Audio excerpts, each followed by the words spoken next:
नमस्कार दोस्तों और स्वागत है आपका ड्रीम कार टेक चैनल में। दोस्तों, अगर आप सोच रहे हैं नई कार, मोटरसाइकिल या फिर स्कूटर लेने का, तो ये है आपके लिए सबसे बढ़िया चांस और सबसे अच्छा मौका है, सबसे अच्छा टाइम है। और अगर आप जानना चाहते हैं मैंने ऐसा क्यों बोला है, तो आप इस वीडियो को एंड तक देखिए। मैं आपको सारी चीज़ें क्लियर करवा दूंगा और ये बेस्ट चांस है। दोस्तों, जैसा कि आप सब जानते ही होंगे कि गवर्नमेंट ने बोला था कि अप्रैल 1 2020 के बाद कोई भी BS4 गाड़ी नहीं बिकेगी।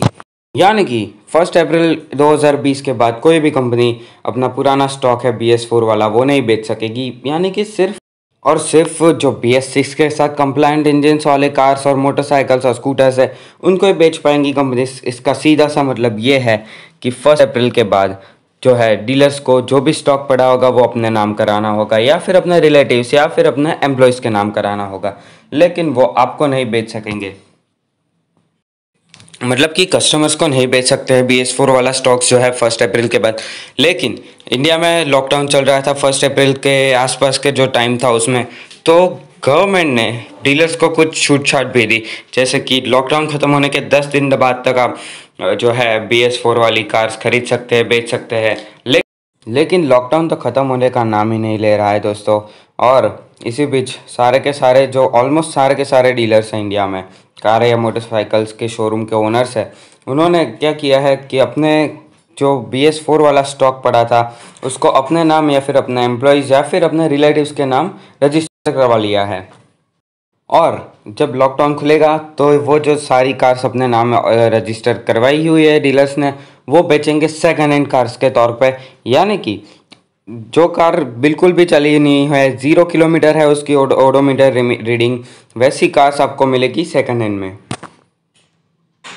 दोस्तों, जितने भी डीलर्स हैं इंडिया में जिनके पास BS4 का स्टॉक पड़ा हुआ था, वो सारे के सारे डीलर्स जो है बहुत ही मोटा डिस्काउंट दे रहे हैं। यानी कि 30% तक आपको कार के ऊपर या मोटरसाइकिल के ऊपर डिस्काउंट मिल सकता है। तो दोस्तों, इसमें कुछ प्रॉब्लम्स भी आ सकती है ऐसे अगर आप BS4 मोटर।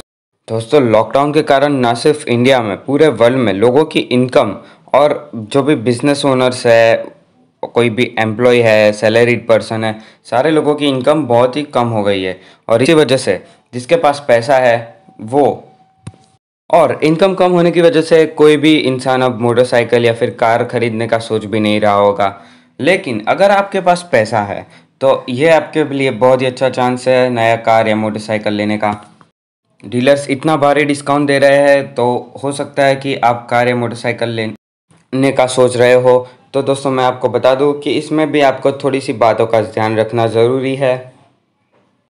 दोस्तों, अगर आप ख़रीदना चाहते हो ऐसे BS4 मोटरसाइकिल या फिर स्कूटर्स या फिर कार, तो दोस्तों इसमें आपको 2-3 बातों का ध्यान रखना बहुत ज़रूरी है, क्योंकि वो आगे चलकर आपको थोड़ी सी परेशानी या फिर दिक्कत दे सकती है। जैसे कि अगर हम बात करें कि अगर ये कार किसी के नाम पे रजिस्टर्ड है, तो इसका सीधा सा मतलब है कि आप कार के सेकंड ओनर कहलाओगे ऑन पेपर।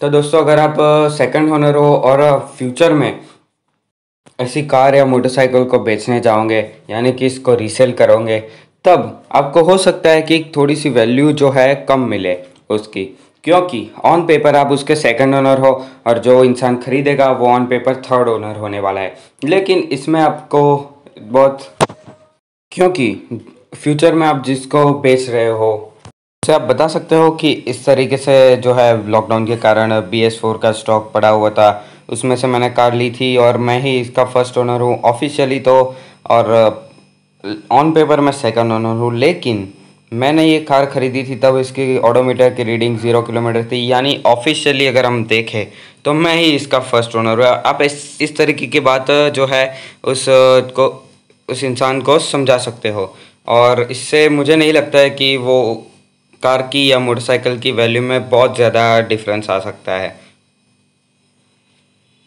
लेकिन दोस्तों, दूसरा ये जो पॉइंट मैं आपको बताने जा रहा हूँ, हो सकता है इसकी वजह से आपको थोड़ी सी प्रॉब्लम आ सके फ्यूचर में 1-2 साल में। क्योंकि दोस्तों, डीलर्स ने जो क्या किया है, अपना उनका जो कम से कम इन्वेस्टमेंट लगे, उनका कम से कम कॉस्ट है, उसके लिए इंश्योरेंस जो होता है इन कार मोटरसाइकिल का, वो कराया है सिर्फ थर्ड पार्टी इंश्योरेंस, यानी कि आपको जो कॉम्प्रिहेंसिव इंश्योरेंस है या फिर तो जो है ज़ीरो डेप इंश्योरेंस है, ज़ीरो डेप्रिसिएशन इंश्योरेंस, उस तरीके का इंश्योरेंस नहीं मिल सकता है ऐसी कार्स या मोटरसाइकिल्स में। तो दोस्तों हो सकता है कि आपको इसकी वजह से फ्यूचर में कोई प्रॉब्लम आए, 2-3 साल या फिर जितने साल का भी इंश्योरेंस है उतने टाइम में हो सकता है कि आपको कोई प्रॉब्लम आए, यानी कि अगर आपका कोई नुकसान होता है फ्यूचर में या फिर कुछ भी होता है आपकी कार या मोटरसाइकिल के साथ, तो हो सकता है कि आपको थोड़ी सी प्रॉब्लम का सामना करना पड़े, यानी कि आप इंश्योरेंस को चेंज तो नहीं करवा सकते हैं, तो हो सकता है कि आपको थोड़ी सी प्रॉब्लम हो जाए। दोस्तों इस वक्त जो है आपको बहुत ही कम इन्वेस्टमेंट करना पड़ेगा नया कार या मोटरसाइकिल लेने में। तो दोस्तों ऐसी छोटी सी बात मैं कहूँगा कि आपको कंसिडर नहीं करनी चाहिए। अगर आपका दिल करता है कि नया कार या मोटरसाइकिल लेना है तो इससे बेहतर चांस फ्यूचर में कहीं नहीं आएगा। दोस्तों अगर आप ऐसी कार में सेकेंड हैंड कार्स जो हो गई है ऑन पेपर उसमें फ़ाइनेंस कराने की सोच रहे हो, तो हो सकता है आपको कि थोड़ा सा ज़्यादा इंटरेस्ट रेट लगे, लेकिन आप इसकी वजह से भी बार्गेन करा सकते हो डीलर से।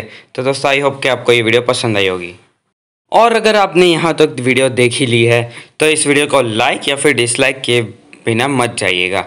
और अगर आपको ये चैनल अच्छी लगे तो आप हमारे चैनल को सब्सक्राइब कीजिए, इसका कोई चार्ज नहीं लगेगा आपको। और अगर आप सब्सक्राइब करते हैं तो फ्यूचर में भी आपको इस तरह की जानकारी मिलती रहेगी।